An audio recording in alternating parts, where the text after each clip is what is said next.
Adrian N. Breitfelder, City Clerk, you are hereby directed to call a special session of the City Council to be held on Monday, October 21st, 2024, at 5:30 p.m. in the Historic Federal Building for the purpose of conducting work sessions to receive updates on the automated license plate reader system and the Greater Dubuque Development Corporation. Thank you. Good evening and welcome to a special session of the Dubuque City Council for October 21st, 2024. As a reminder to viewers and listeners, due to the nature of tonight's meeting topic, public input is not accepted. However, you may contact the City Council directly from the city's webpage at www.cityofdubuque.org. And Eric, I see that GoToMeeting, it looks like it's still muted. If you can unmute us, that would be great. Attendance for the session is as follows. Mayor Kavanaugh. Here. Council members Farber. Here. Jones. Here. Resnick. Here. Roussel. Here. Sprank. Here. Wethel. City Manager Van Milligan. Here. And City Attorney Brumwell. Here. Thank you. Our first work session topic is the automated license plate reader update. I will turn it over to Police Captain Marty Stile. Thank you. I just want to cover Flock. I know you guys are aware of what it is and what it is designed to do. I will, I'll go into a little bit of it, how it works and what it looks like and how we're using it. So the first page that I'm on here is just the basic search. This is how we employ it. This is how we use it. There's 22 cameras in the city that we have on all the ports of entry. So all the main thoroughfares that come into town, there's a camera that will read the plates as they come through. Once they're in town, we pair the plate readers with our own cameras. Sometimes if we have a hit on something, we can jump onto the traffic cameras that we already have in place and use those to track vehicles if we need to. But the basic search, there's different ways you can search, but if you have a license plate, we can plug a license plate in and it'll give, it'll hit on any of the cameras. I think there's currently like 3,000, was it about 3,000 law enforcement agencies that are subscribed to Flock and use Flock. We have access to roughly 300 to 400 different agencies, their cameras. They also have access to our cameras. So once we put this in there, it'll run through all the ones that we are sharing. And it'll bring back hits. If we get a hit for something, it'll bring that back. So the main thing that we have with this is when you can do partial plates, you can do descriptions of vehicles. So we have different drop-down boxes. If we just know a state, a make, model, color, it will run all of those vehicles that fit the criteria that we put in there. Up here, before we can do any kind of search, it won't allow a search until we put a reason. The reason for the search that we have established is we need a case number and then a brief description. So case number, which means that there's already an offense report that's been generated for a case that's existing. The other option would be an event number. That means there's not a case that's been generated, but it's an event. So it's something we respond to, but it doesn't necessarily mean that a case has been started. A report hasn't been completed. So the event number gives you the option. If you have an event number punched by dispatch, they created an independent toggle for that. And once that's been had, you can go in and put notes in, and that's where it would reflect what you're searching for. So if you'll see it's either an event number or a case number that we're searching for. Then those will come back as a hit if we get it, and then we'll be able to review it and go from there. So the next one is the alerts. So this is what happens once. So there's two ways that it searches. It searches on hot lists, which is what we create. If we put in our own search request, it's considered a custom hot list. So that is something we're specifically looking for a case that we're working. There's just enough. So there's also just a hot list, which is there's criteria. If you look over here under the NCIC on the left-hand side down that column, those are different criteria of things that we want to be notified of. Missing person, stolen place, stolen vehicle warrants. And this is how it looks when it comes back. So when we get a hit on something, this is just general information. If you're logged into the system, an officer will get this notification saying, hey, this car passed by. It'll tell you where the camera is at. It gives you the car, and it also tells you what it is for, a warrant. We don't stop a car based on that. We also have to create our own, find out who the driver is, try to see if we can identify the driver and go from there. We have to create our own suspicion or our own articulable reason to stop the car. We can't just stop it based on this. We have to confirm there is a warrant, it's still active and whatnot. But that's what it looks like. So you just scroll down, and throughout their shift, they can get these notifications. And you'll see it happens throughout the day as vehicles traveling through town. Like this vehicle is the same vehicle. Oh, I'm sorry. This one's the same vehicle, and you have it hit on the Southwest Arterial 20, and then you also have it at the Northwest Arterial in Asbury. So you can get multiple hits on the same vehicle throughout the day. It just gives us an opportunity to, if there's a car we're looking for that has a warrant, we can kind of develop patterns and whatnot. The map, this is a map that shows all of our cameras and where they're located in town. So as you can see, they're all on the main thoroughfares that come into town. As you zoom in closer, it shows you where the cameras are exactly and what you can, and which way they're facing and which directions they're facing.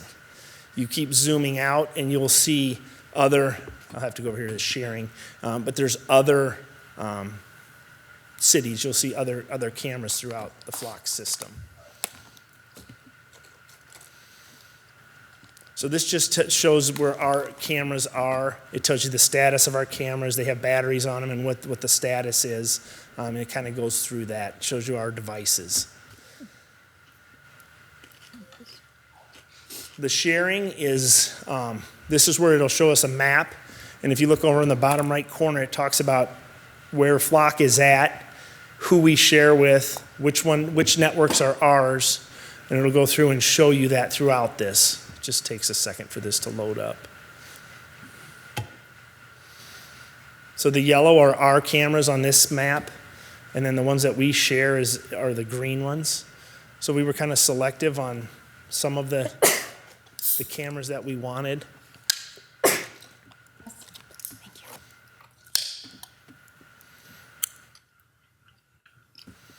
So there's the yellow starting to come in.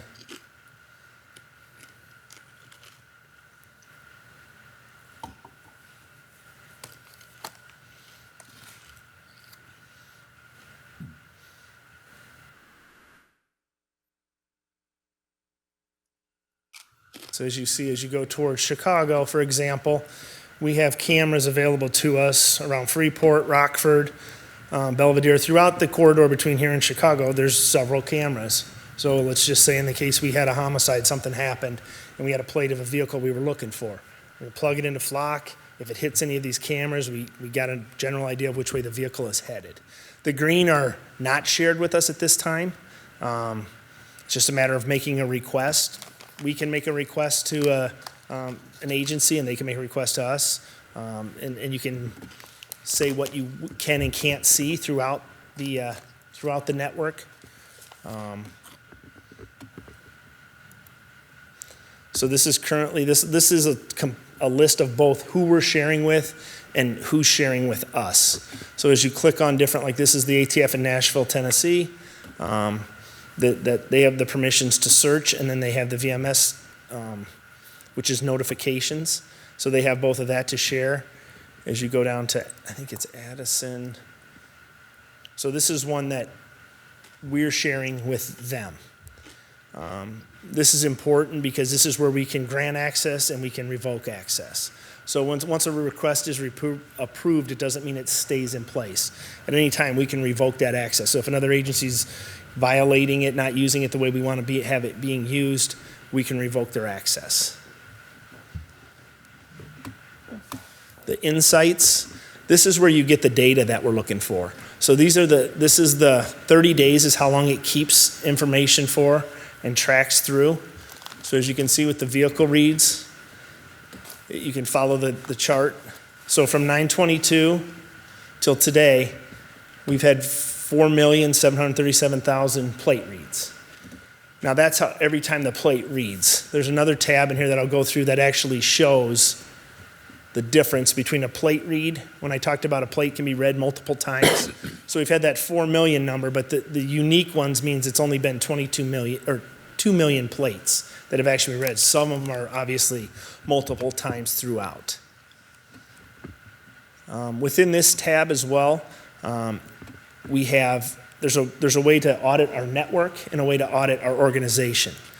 So our organization, so this is every officer that has used Flock to make a request for a search. So as you scroll through this, you can see it tells you the time frame, what they're looking for. This is the plate and the vehicle, or the state, and then this is the case number that I was referring to. As you can see, this is the same case, but that means they've been looking for this car for several days, and it just keeps running it. Like this, where we have agency assist or whatnot, it just kind of tells you what we're doing. If there's a case number, there's an actual incident report that has been generated. So this is an active case that's being worked. So we can refer back to the active case to look at why they would be searching for this car. And then this would be like, that was the sheriff's department. We've assisted with a couple of theirs. I'm trying to find an event number so you can see the difference. I don't see one. The only difference is it just starts with 24 and it's not 2024. The network audit is, again, this is a way for us to audit what other departments are using our system for. So we can go through this. This will list everything that's on here. The good thing about the audit, although we just save the data for 30 days, the raw data of the plate and the information, the audits are saved forever. That way, if there's some question as to abuse or somebody's not using it appropriately, they always have access to this. So Flock, we would have access to this through Flock. We can contact them and say, hey, we need to figure out what this was for. So we can go through and do that. That's like our check and balance with other agencies. The vehicle reads, I tabbed on this earlier, but this will go through and show, this is just the raw numbers, but we can break it down further by camera. So as you can see, the log or the chart on the right-hand side gives you color codes, and then you can go through and see which cameras are being used the most on a daily basis. So we're anywhere between 150,000 and probably 200,000 cameras or reads a day is what we're averaging, and it'll break it down we can break it down several different ways. This is all important when we get into using the data for crime analysis, data analysis, things like that. Somebody will be able to go in here and look at this and say, okay, these are the cameras that we're getting the most hits on.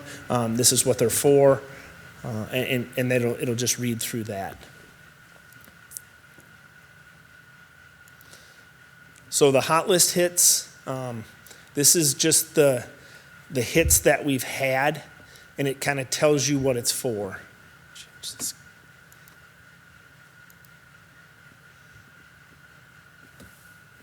So total hot list alerts, we've had this many, and this is since this is the audit or whatever, when you can look back and see, it'll show you the different breakdowns of what they were. And these are not only our cameras, it's broken down by which cameras, the ones we own, the ones we don't own. So ours is the light green, the other ones are non-owned, and then the other one is just hot list. But it breaks it down on the right-hand side as to what the topics were, what the hits were for.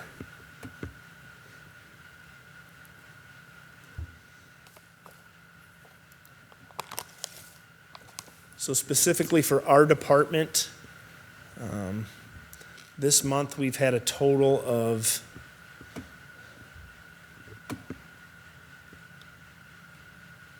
it's in the area of 800 hot lists. I can't find this is still very new to Ted and I as far as navigating this part of it, but it lists the different hits. So right there. So these are the searches we've done for the month, 839 searches that we've generated ourselves, and then the hits are what comes when the plate is hit on one of those criteria or our own searches. This kind of runs through the status of the mechanisms. The admin goes through, this is where Ted and I have access to go through and approve people for using Flock. We can define what the roles are. So right now we have 4 current roles. Ted and I are the only administrators for the department. Dispatch has a role. Investigators and supervisors have a role. And then patrol has a role. Each one of those roles is defined. We can go through and define what that role looks like, what they have access to, what they can and can't do with the system. So we're the two that, as you can see, Ted and I have access to all 486 networks that we're reviewing, but like patrol only has 160. We made like basically a radius of about 50 to 100 miles that would be used by them Investigators and supervisors may have different reasons. This just hasn't updated yet, but they have a broader scope of their search because we could be searching for a homicide suspect anywhere in town as opposed to a theft or anywhere in the country as opposed to a theft that's just here in town. So they would focus on in town. We are just starting because to get people into the system, we had some delays with the cameras, getting them all installed. About a month ago, all 22 cameras were finished and completed and ready to go. We didn't start rolling it out to everybody until the cameras were done. There was a few people that we were just trying to use it to get familiar with it. So we had the CID investigators, the task force investigators, and we had a couple officers that kind of use it pretty regularly just so they could get some knowledge of it and how it works. So you'll see as you go through here, it talks about who the people are, and what their role is within the department, and what they would have access to. That is by the role. That's not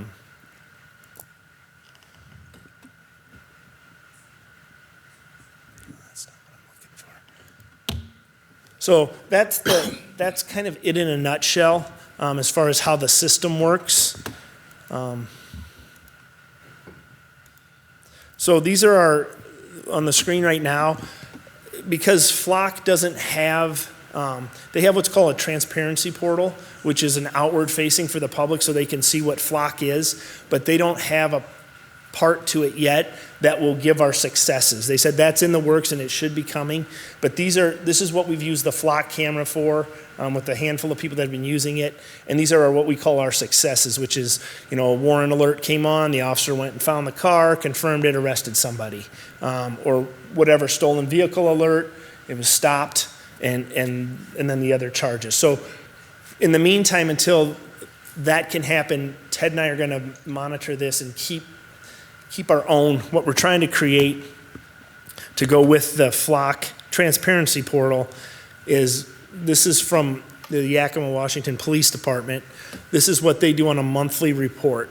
So they'll go through and say they assisted in 18 arrests. This is kind of like your justification of having the system and what it does. So then it talks about what the hits were for. Obviously in their area, stolen vehicles is a big thing because you'll see this is recovered in August by year. They have some trends. And they also have the stolen vehicle for three years and then currently. This wouldn't necessarily have to be what ours looks like. This is what theirs looks like. They have a data analyst that prepared this, that would put this together, and we would work with our data analyst if and when we get that, and we would run through that, and they would be able to prepare this as accordingly to what we see as what we need to use, and what we need to put out there. Flock's transparency portal in and of itself.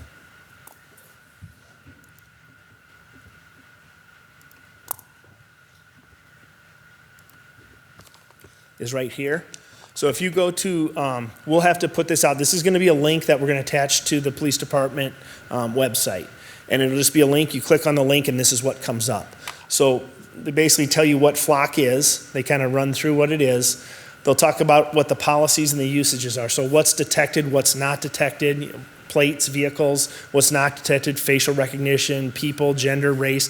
It doesn't detect people, it only detects vehicles. Acceptable use for policy, it talks about that, and we can include that in our outward facing sheet that we're gonna prepare what our policies are.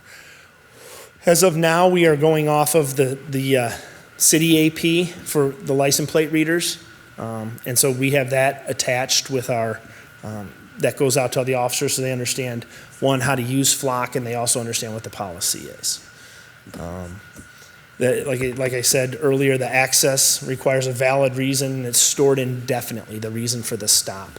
Talks about what we can't use it for, and then this kind of just gives you the thumbnail sketch of what we do with it, and what we're doing, what kind of results we're getting, how many searches were done in the last 30 days. This updates automatically, so it's not something we have to take care of. Flock updates this for us. So we would have this on our website, and we would also have our own, like that Yakima Police, that own summary that we would do on a monthly basis, so that you get the full encompass of not only what it does, but you get the raw numbers too. So when this goes out to the officers, like I said, they have to go through a training. There was it's about a 45-minute video that Flock put on for us, and they basically go through and show how the system works and what you can do with it and what you can't do with it and all that stuff. And then they also have to read through the policy. They sign off on it, and then it comes back to us, and we retain that so we know that all the officers, before they can even use the system.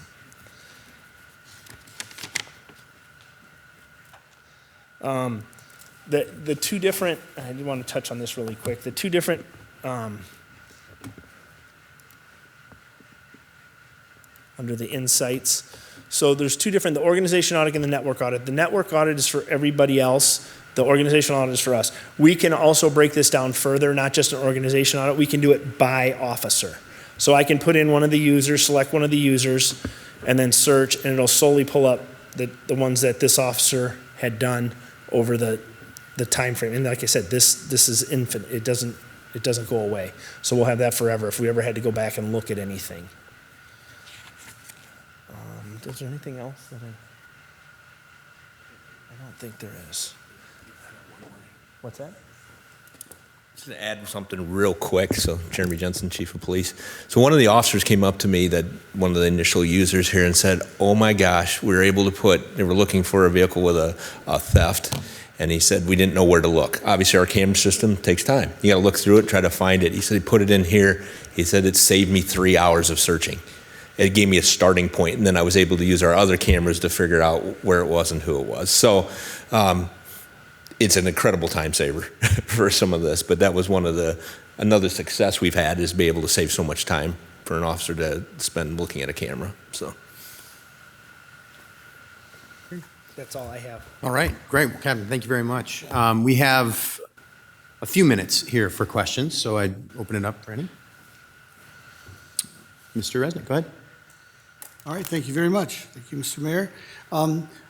Very quickly, because our time is short, just, you mentioned you're in a law enforcement group. Are there any private groups part of that, such as private investigation groups? I don't know who Flock gives access to. We only give access to law enforcement agencies. There is a private sector part to Flock. So like, we also have access to Lowe's. There's 2 cameras outside of Lowe's. We have access to those as well. That's a request that we send to the business, and then they approve us for access to them. There's a whole nother division that Flock has for private, for property owners, apartment buildings, HOAs, anything like that. It's $2,500 for a camera, and then they have access to the software and everything that comes with it. So if there's things like that, then we can partner with them as well. If they say, yes, we want you guys to have access to our cameras, then we also have access to those as well. I see, but they don't get access to ours because, there's no reciprocity there. How many stops have we made based on the information gathered from the system? How many stops? Yeah. And Those successes that we had, I don't have the data for the actual stops. This is still in our infancy as far as how we're using it. But those are the ones that we've had successes on. We just haven't had a way to chart those yet. Have there been false positives? Where it's not the right person? Right. I don't know that for sure.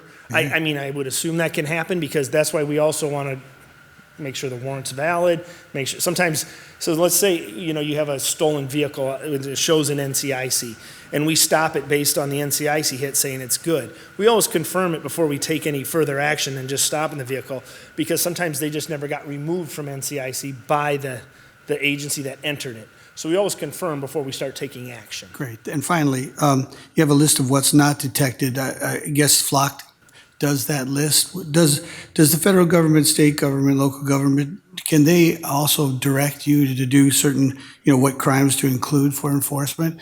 Where does that, who makes that list? And if the state of Iowa said you need to use these cameras for a certain particular crime, would we then be have to do that? I mean, If the state says we do, right. if they have, I guess that would be something we would have to discuss. I don't know exactly. I just wonder how it got on that list. no. So what that is, so the federal side of that is the NCIC. The only thing mandated by the federal government or the state who runs the system for that, which is the Iowa system, is that NCIC hit. So there hasn't been any legislation, there hasn't been any directive from any state or federal agency saying you got to add something to it. So like to your previous question of like, watching for people going to states for abortions. They have not mandated any of that. So there's none of that stuff, and quite honestly, we still have access over what we do because they would have to put it into the NCIC system for that to happen, to be hitting on that. Other than that, it would be a custom thing, and we can say no to a lot of that stuff. Okay, great. We can say no to anything that's custom, actually. I appreciate this great presentation. There was a lot of information that was very valuable to me and to our citizens. Thank you. Thank you, Mr. Mayor. And one more? Anybody else? Okay. Well, thank you very much for the presentation. Appreciate the information, and we'll look forward to hearing more as we continue to use the system. So thank you.